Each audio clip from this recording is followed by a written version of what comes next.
ആകാശവാണി.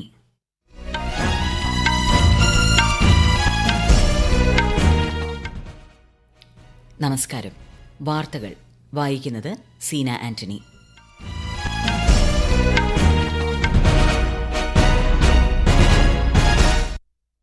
പ്രധാന വാർത്തകൾ. കർഷകരുടെ ക്ഷേമത്തിന് തന്റെ സർക്കാർ പൂർണ്ണമായും പ്രതിജ്ഞാബദ്ധമാണെന്ന് പ്രധാനമന്ത്രി നരേന്ദ്രമോദി. ചുമതലയേറ്റ ശേഷം ആദ്യമായി കിസാൻ സമ്മാൻ നിധിയുമായി ബന്ധപ്പെട്ട ഫയലിൽ ഒപ്പുവെച്ച് പ്രധാനമന്ത്രി.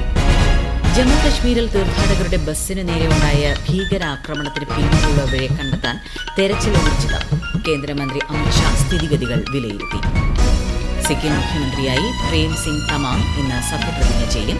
ഗാംഗ്ടോക്കിലെ പാൽജോർ സ്റ്റേഡിയത്തിൽ വൈകിട്ട് 4-ന് ചടങ്ങ്. മദ്യനയവുമായി ബന്ധപ്പെട്ട അടിയന്തര പ്രമേയത്തിന് സ്പീക്കർ അവതരണാനുമതി നിഷേധിച്ചതിൽ പ്രതിഷേധിച്ച് കേരള നിയമസഭയിൽ പ്രതിപക്ഷ ബഹളം. ലോകകപ്പ് 2020 ക്രിക്കറ്റിൽ ഇന്ന് ദക്ഷിണാഫ്രിക്ക ബംഗ്ലാദേശിനെ നേരിടും. രാത്രി 8 മണിക്കാണ് മത്സരം. വാർത്തകൾ വിശദമായി. കിസാൻ സമ്മാൻ നിധിയുടെ 17ാം ഗഡു പുറത്തിറക്കാൻ അനുമതി നൽകുന്ന ഫയലിൽ പ്രധാനമന്ത്രി നരേന്ദ്രമോദി ഒപ്പുവച്ചു. പ്രധാനമന്ത്രിയായി ചുമതലയേറ്റ ശേഷമുള്ള ആദ്യ നടപടിയാണിത്. ഏകദേശം 20,000 കോടി രൂപയുടെ വിതരണത്തിലൂടെ 9,30,00,000 കർഷകർക്ക് ഗുണം ലഭിക്കും. കർഷകരുടെ ക്ഷേമത്തിന് തന്റെ സർക്കാർ പൂർണ്ണമായും പ്രതിജ്ഞാബദ്ധമാണെന്ന് പ്രധാനമന്ത്രി വ്യക്തമാക്കി. രാജ്യത്ത് പുതുതായി ചുമതലയേറ്റ കേന്ദ്രമന്ത്രിസഭയുടെ ആദ്യ യോഗം ഇന്ന് വൈകുന്നേരം ചേരുമെന്ന് റിപ്പോർട്ട്. പ്രധാനമന്ത്രി നരേന്ദ്രമോദിയുടെ നേതൃത്വത്തിലുള്ള 3ാം NDA സർക്കാർ ഇന്നലെയാണ് അധികാരമേറ്റത്. പ്രധാനമന്ത്രി നരേന്ദ്രമോദിക്കും കേന്ദ്രമന്ത്രിസഭയിലേക്കുള്ള 71 മന്ത്രിമാർക്കും രാഷ്ട്രപതി ദ്രൌപദി മുർമു സത്യവാചകം ചൊല്ലിക്കൊടുത്തു. മന്ത്രിമാരിൽ 30 പേർ ക്യാബിനറ്റ് പദവിയുള്ളവരും 5 പേർ സ്വതന്ത്ര ചുമതലയുള്ള സഹമന്ത്രിമാരുമാണ്. ഘടകകക്ഷികളിൽ നിന്നുള്ള 11 പേരാണ് മന്ത്രിസഭയിൽ അംഗമായത്. 7 വനിതാ മന്ത്രിമാരിൽ നിർമ്മല സീതാരാമനും അന്നപൂർണ ദേവിയും ക്യാബിനറ്റ് പദവിയിലുള്ള മന്ത്രിമാരാണ്. രാഷ്ട്രപതി ഭവനിൽ നടന്ന ചടങ്ങിൽ ഉപരാഷ്ട്രപതി ജഗ്ദീപ് ധൻകറും വിദേശ നേതാക്കളും രാഷ്ട്രീയ സാമൂഹിക സാംസ്കാരിക രംഗത്തെ പ്രമുഖരും പങ്കെടുത്തു.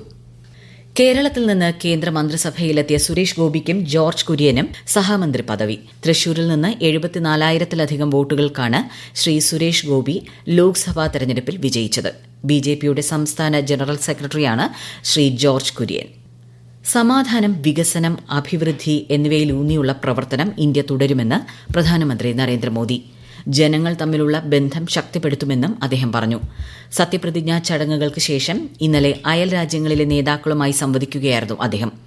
അയൽപക്കം ആദ്യം നയവും സാഗർ ദൌത്യവും ശക്തിപ്പെടുത്താൻ ഇന്ത്യ പ്രതിജ്ഞാബദ്ധമാണെന്നും ശ്രീ മോദി പറഞ്ഞു.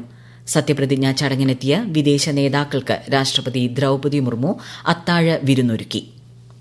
സിക്കിം മുഖ്യമന്ത്രിയായി SKM നേതാവ് പ്രേം സിംഗ് തമാങ് ഇന്ന് സത്യപ്രതിജ്ഞ ചെയ്യും. ഗാംഗ്ടോക്കിലെ പാൽജോർ സ്റ്റേഡിയത്തിൽ വൈകിട്ട് 4 മണിക്കാണ് സത്യപ്രതിജ്ഞ. മുഖ്യമന്ത്രിയോടൊപ്പം മറ്റ് മന്ത്രിമാരും സത്യപ്രതിജ്ഞ ചെയ്ത് സ്ഥാനമേൽക്കും. ഗവർണർ ലക്ഷ്മൺ പ്രസാദ് ആചാര്യ സത്യവാചകം ചൊല്ലിക്കൊടുക്കും. ഇത് 2ാം തവണയാണ് ശ്രീ തമാങ് മുഖ്യമന്ത്രിയാകുന്നത്. ഒഡീഷയിൽ BJP സർക്കാരിന്റെ സത്യപ്രതിജ്ഞാ ചടങ്ങ് ബുധനാഴ്ച നടക്കും. ഭുവനേശ്വരിലെ ജനതാ മൈതാനിയിൽ സത്യപ്രതിജ്ഞാ ചടങ്ങിനുള്ള ഒരുക്കങ്ങൾ പുരോഗമിക്കുകയാണ്. കേന്ദ്ര നിരീക്ഷകരുടെ സാന്നിധ്യത്തിൽ BJPയുടെ 78 അംഗ നിയമസഭാ കക്ഷി യോഗത്തിന് ശേഷമായിരിക്കും ചടങ്ങ്. അതേസമയം മുഖ്യമന്ത്രി ആര് എന്നത് സംബന്ധിച്ച ചർച്ചകൾ ഇപ്പോഴും തുടരുകയാണ്. ഒഡീഷയിൽ നിയമസഭാ കക്ഷി നേതാവിനെ തെരഞ്ഞെടുക്കാൻ നിരീക്ഷകരായി കേന്ദ്രമന്ത്രിമാരായ രാജ്നാഥ് സിംഗിനെയും ഭൂപേന്ദർ യാദവിനെയും BJP നിയോഗിച്ചു. BJP നിയമസഭാ കക്ഷി യോഗം നാളെ ചേരുമെന്നാണ് സൂചന. പാർട്ടിയുടെ മുതിർന്ന നേതാക്കളായ സുരേഷ് പൂജാരി, KV സിംഗ് ദേവ് എന്നിവരെ ഉൾപ്പെടെ ഈ സ്ഥാനത്തേക്ക് പരിഗണിക്കുന്നതായാണ് വിവരം. ഈ വാർത്തകൾ ആകാശവാണിയിൽ നിന്ന്.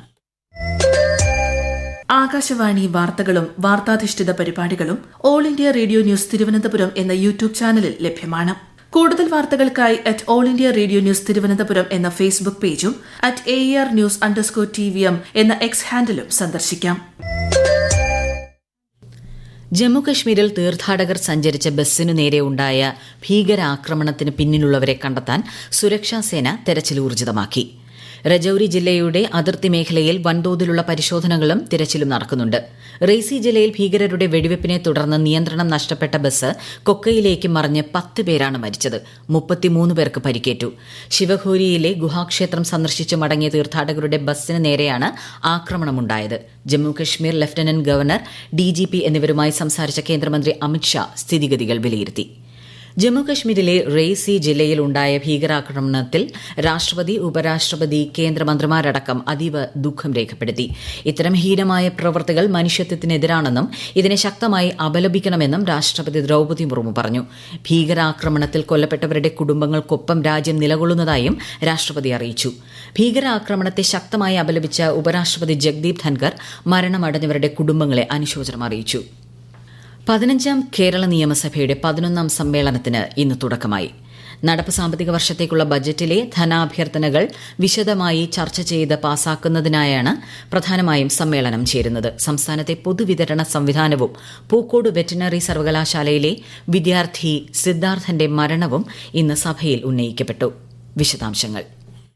സംസ്ഥാനത്തെ മുൻഗണനാ റേഷൻ കാർഡുകളുടെ എണ്ണം വർദ്ധിപ്പിക്കാൻ നടപടിയെടുക്കണമെന്നാവശ്യപ്പെട്ട് കേന്ദ്ര സർക്കാരിന് കത്ത് നൽകിയതായി മന്ത്രി GR അനിൽ നിയമസഭയിൽ ചോദ്യോത്തരവേളയിൽ അറിയിച്ചു. അടുത്ത ജനസംഖ്യാ കണക്കെടുപ്പ് പൂർത്തിയായാൽ മാത്രമേ ഇത് സംബന്ധിച്ച നടപടികളെക്കുറിച്ച് ആലോചിക്കാൻ സാധിക്കൂ എന്ന് കേന്ദ്രം മറുപടി നൽകിയിട്ടുണ്ട്. ഓണത്തിന് മുൻപ് സംസ്ഥാനത്ത് 1000 കെ സ്റ്റോറുകൾ പ്രവർത്തന സജ്ജമാകുമെന്നും മന്ത്രി നിയമസഭയിൽ പറഞ്ഞു. നിലവിൽ സംസ്ഥാനത്ത് 488 റേഷൻ കടകളാണ് കെ സ്റ്റോറുകളായി പ്രവർത്തിച്ചു വരുന്നത്. വയനാട് പൂക്കോട് വെറ്റിനറി സർവകലാശാലയിലെ വിദ്യാർത്ഥി സിദ്ധാർത്ഥന്റെ മരണത്തിൽ നിയമ നടപടി സ്വീകരിക്കുന്നതിൽ സർക്കാരിന് വീഴ്ച പറ്റിയിട്ടില്ലെന്ന് മുഖ്യമന്ത്രി പിണറായി വിജയൻ ചോദ്യോത്തരവേളയിൽ വ്യക്തമാക്കി. സിദ്ധാർത്ഥന്റെ കുടുംബവുമായി കൂടിക്കാഴ്ച നടത്തിയ അന്ന് തന്നെ CBI അന്വേഷണത്തിനുള്ള ഉത്തരവ് സർക്കാർ പുറത്തിറക്കി. കേസിൽ കാര്യക്ഷമവും സുതാര്യവുമായ നടപടികളാണ് സർക്കാർ സ്വീകരിച്ചു വരുന്നതെന്നും മുഖ്യമന്ത്രി അറിയിച്ചു. News desk, Akashvani. സംസ്ഥാനത്തെ സർക്കാർ ആശുപത്രികളിൽ സ്റ്റാഫ് പാറ്റേൺ പരിഷ്കരണം ഘട്ടം ഘട്ടമായി നടപ്പിലാക്കി വരികയാണെന്ന് ആരോഗ്യമന്ത്രി വീണ ജോർജ്. നിയമസഭയിൽ ചോദ്യോത്തരവേളയിൽ സംസാരിക്കുകയായിരുന്നു മന്ത്രി. ആരോഗ്യവകുപ്പിൽ ആകെ 9733 ഡോക്ടർമാർ നിലവിൽ സേവനമനുഷ്ഠിക്കുന്നതായി മന്ത്രി വ്യക്തമാക്കി. സംസ്ഥാനത്തെ സർക്കാർ ആശുപത്രികളിൽ 54,000-ലധികം കിടക്കകളുണ്ടെന്നും മന്ത്രി അറിയിച്ചു. മദ്യനയവുമായി ബന്ധപ്പെട്ട് നിയമസഭയിൽ ഭരണപ്രതിപക്ഷ ബഹളം. അടിയന്തര പ്രമേയത്തിന് സ്പീക്കർ അവതരണാനുമതി നിഷേധിച്ചതിൽ പ്രതിഷേധിച്ച് പ്രതിപക്ഷം നടുത്തളത്തിലിറങ്ങി പ്രതിഷേധിച്ചു. വിഷയം സഭ നിർത്തിവെച്ച് ചർച്ച ചെയ്യണമെന്നാവശ്യപ്പെട്ട് പ്രതിപക്ഷത്തു നിന്നും റോജി M. ജോൺ MLA ആണ് അടിയന്തര പ്രമേയ അവതരണത്തിന് നോട്ടീസ് നൽകിയത്.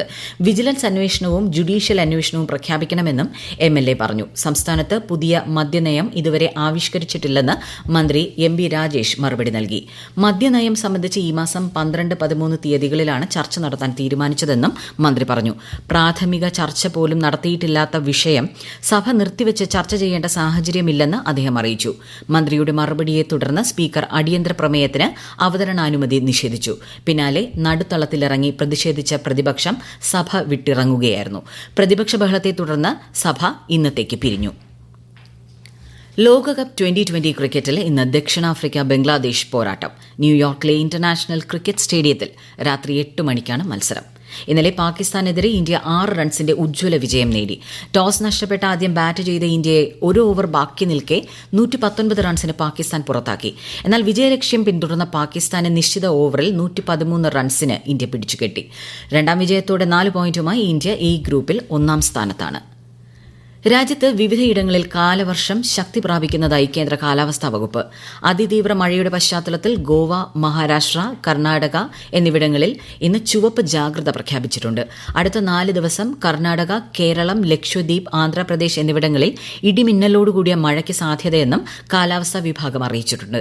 രാജ്യത്തിന്റെ വടക്ക് കിഴക്കൻ മേഖലയിലും പശ്ചിമ ബംഗാളിലും സമാന സാഹചര്യം തുടരും. അതേസമയം പഞ്ചാബ്, ഹരിയാന, ബീഹാർ, ഝാർഖണ്ഡ്, ഹിമാചൽ പ്രദേശ്, ഉത്തരാഖണ്ഡ്, ഡൽഹി, രാജസ്ഥാൻ, മധ്യപ്രദേശ് തുടങ്ങിയ സംസ്ഥാനങ്ങളിൽ വ്യാഴാഴ്ച വരെ ഉഷ്ണതരംഗം തുടരുമെന്നും മുന്നറിയിപ്പുണ്ട്. കേരളത്തിൽ അടുത്ത 4 ദിവസം ശക്തമായ കാറ്റിനും വ്യാപക മഴയ്ക്കും സാധ്യതയെന്ന് കേന്ദ്ര കാലാവസ്ഥാ വകുപ്പ് അറിയിച്ചിട്ടുണ്ട്. തിരുവനന്തപുരം, എറണാകുളം, തൃശൂർ, മലപ്പുറം, കോഴിക്കോട്, വയനാട്, കണ്ണൂർ, കാസർഗോഡ് ജില്ലകളിൽ ഇന്ന് മഞ്ഞ ജാഗ്രതയാണ്. പ്രധാന വാർത്തകൾ വീണ്ടും.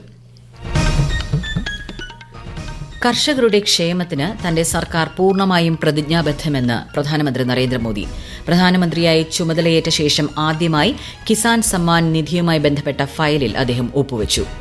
ജമ്മു കശ്മീരിൽ തീർത്ഥാടകരുടെ ബസ്സിന് നേരെ ഉണ്ടായ ഭീകരാക്രമണത്തിന് പിന്നിലുള്ളവരെ കണ്ടെത്താൻ തിരച്ചിൽ ഊർജിതം. കേന്ദ്രമന്ത്രി അമിത്ഷാ സ്ഥിതിഗതികൾ വിലയിരുത്തി. സിക്കിം മുഖ്യമന്ത്രിയായി പ്രേം സിംഗ് തമാങ് ഇന്ന് സത്യപ്രതിജ്ഞ ചെയ്യും. ഗാംഗ്ടോക്കിലെ പാൽജോർ സ്റ്റേഡിയത്തിൽ വൈകിട്ട് 4-നാണ് ചടങ്ങ്. മദ്യനയവുമായി ബന്ധപ്പെട്ട അടിയന്തര പ്രമേയത്തിന് സ്പീക്കർ അവതരണാനുമതി നിഷേധിച്ചതിൽ പ്രതിഷേധിച്ച് കേരള നിയമസഭയിൽ പ്രതിപക്ഷ ബഹളം. സഭ ഇന്നത്തേക്ക് പിരിഞ്ഞു. ലോകകപ്പ് 2020 ക്രിക്കറ്റിൽ ഇന്ന് ദക്ഷിണാഫ്രിക്ക ബംഗ്ലാദേശിനെ നേരിടും. രാത്രി 8 മണിക്കാണ് മത്സരം. വാർത്തകൾ കഴിഞ്ഞു. അടുത്ത വാർത്താ പ്രക്ഷേപണം വൈകിട്ട് 6:30.